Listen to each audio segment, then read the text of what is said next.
Uthando belibhale emehlweni enkathi uThabo Bester nosofa silahlane wakhe uNandipha Magudumana bebonana okokuqala ngemva kwesikhathi eside enkantolo namhlanje. Igama lami uKwazi Kwaza kanti lezo ibukele izindaba ze-Eyewitness News. Naze ihamba phambili kusihlo. This is Eyewitness News. Inkantolo ephakeme yase-Western Cape ikhipha isinqumo esithi osomatekisi akusamele bavale imigaqo kulesi sifundazweni. Lokhu kulandela ukuthi umkhandlu dolobha ujoyina inkampani yamabhasi Golden Arrow esicelweni sayo sokuthi inkantolo iyelekelele empini ephakwa osomatekisi. Osomatekisi bavala umgwaqo uthela wayeka u-N2 eBorchards Quarry izolo. Kwaqubuka idubedube eyiholela ekushoneni kwabantu izolo. Isiteleka samatekisi sesingene esontweni lesibili. Sasuswa ukungaboni ngasolinye phakathi kososesheni Santakho kanye namaphoyisa omkhandlu ngemthetho emisha esanda kushaywa. Le mthetho ivimbela abashayeli bamatekisi nabashayeli bonkana ukuthi bangavimbeli ezinye imoto emgwaqweni. We also want to distance ourselves as Santakho in the riot that is taking place in our communities. We are not part of that. Kusenjalo ivalwe zonke izitolo enxanxatheleni yezitolo maphakathi nelokishi laseKhayelisha kulandela ukutatshwa kwempahla. Lokhu kulandela ubelelesi obuzenza imbhikisho obuxhumene nesiteleka samatekisi. We asked the tenants, all the shops, to close until further notice. So today I see the movement from SPA, then I am going to SPA now to ask them to close as we agreed yesterday, because the strike is still taking place, and I hear that there are a lot of things happening around. Kanti kusenjalo ngqongqoshe wezokuthutha kazwelonke uSindiswa Chikunga ukhipha umyalelo othi uhulumeni wase-Western Cape akadedele wonke amatekisi aboshiwe. Uchikunga uthi umthetho omusha wezokuthutha oshaywe umkhandlu dolobha waseKapa awuhambisani nomthetho kazwelonke. Ubekhuluma esithangamweni sabeyindaba eMidrand namhlanje.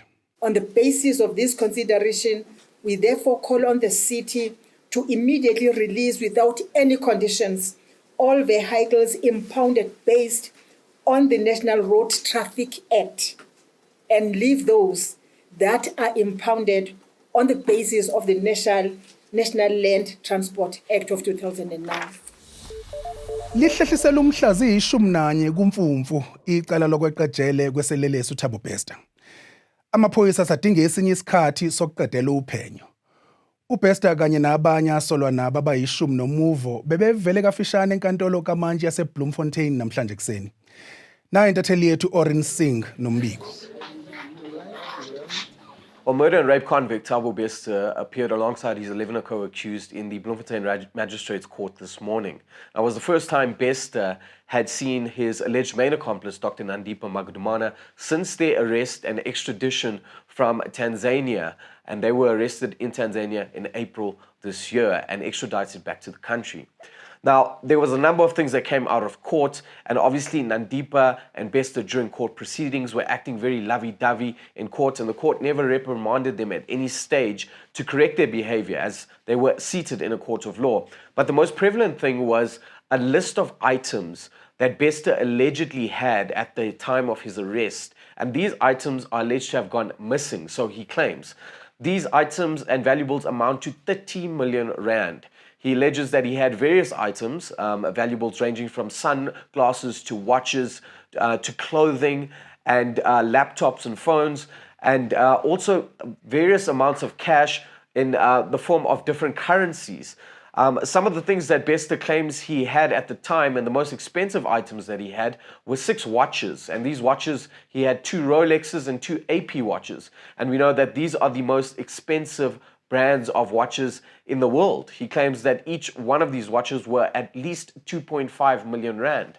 So these were the claims that Bester alleged that, or a list of items that he alleged he had at the time and have allegedly gone missing since then. He also included a list of officials that were present during his arrest. Now, the case has been postponed to October 11th for final investigations by the state before they wrap up all the investigations leading into pre-trial and eventually trial. Oren Singh, Eyewitness News, Bloemfontein.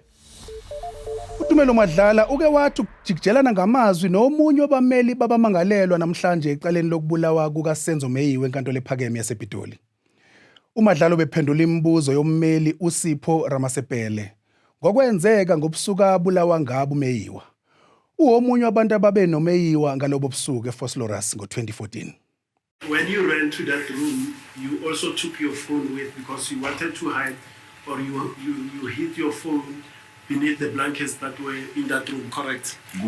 It is indeed so. Now, why didn't you call for help from your cell phone because you were now behind a locked room? That was my first time going to that house. I don't know any person in that vicinity. The only people that I knew were inside of the same house in which I was. Calling for help by dialing toll-free 10111. I've never used that number before. The circumstance that I found myself under, it was an unusual circumstance. uThulani Ntobela uqokwe njengenhloko yesikhashana yophiko lophenyo emkhandlwini weTheku. uNtobela ube umkhomishana wamaphoyisa wesifundazwe eMpumalanga. Ngenyanga edlule obeyinhloko yalolu phiko uMbuso Ngcobo wesulile esikhundleni ngoba esabela impilo yakhe. uNgcobo ubuye bewufakazi oqanda ikhanda ecaleni lenkohlakalo lowayo umeya weTheku uZandile Gumede nabanye abasolwa ba-20 nomuvo asolwa nabo. Umkhandlu uNtobela uzosibamba lesikhundla izinyanga eziyisithupha. This will ensure that critical investigations are conducted and that there is business continuity while the municipality advertises the position which became vacant following the resignation of the unit's former head. Sekubuye kwaqhamuka omunye umgodo omkhulukazi eCenturion ngasePitoli. leSinkhole ivuleke emasangweni emizi emibili emgwaqweni uBurger Avenue eLittleton ngomgqibelo kusihlwa. Izakhamuzi sele ingenawo amanzi njengoba umkhandlu wanqamlile ukuzama ukuvimbela ukuvuleka komunye umgodi. Abantu abakhelele umgwaqo banikezwe incwadi ethi abathutho kwamanje. People are here, the risk is there, and I think everybody knows there's sinkholes in the area. The expert geology person has looked at the safety of places, and where people are in dire danger, they've been issued evacuation notices for their own safety. We are terrified, and when we sleep with one eye open always, because I mean what happened across the street, it's possible that it can also happen. Nangu tholakele TK Sport Mganga nezemidlalo. Namhlanje kwindebe yomhlaba sisabona amagame amabili adlaliwa. iColombia idle iJamaica 1-0, sabona iFrance ishaya iMorocco 4-0. iquarter final lineup seyiconfirmiwe. Imidlalo lapho izobona iEngland idlala iColombia, iFrance izodlala ama-co-host iAustralia, iJapan idlala iSweden, iSpain yona idlala iNetherlands, iFrance izobe idlala ico-host iAustralia, maqeda kule enye game iJapan idlala iSweden. Khona enye indebe yomhlaba yerugby ezodlala ngoSeptember, oziphethe lezo nanguMawande Matheza we-EWN Sport.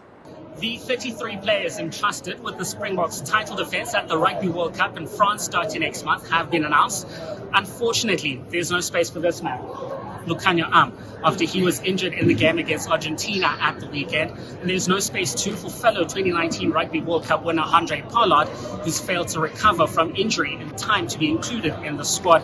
And noDr also misses out due to illness. There are 4 scrummers in the side. Unexpectedly, Faf de Klerk, as well as Jaden Hendrickson, Grant Williams and Bebesenkantolo have all been included, as has 36-year-old hooker Dion Fourie, who has been included and will cover in the flag position as well. Tholakele Mganga, Eyewitness News Sport. Like, share, subscribe. Ibe nobusuku obuphephile. Eyewitness News, in touch, in tune, and independent. For the latest, log on to ewn.co.za or ewn.mobi.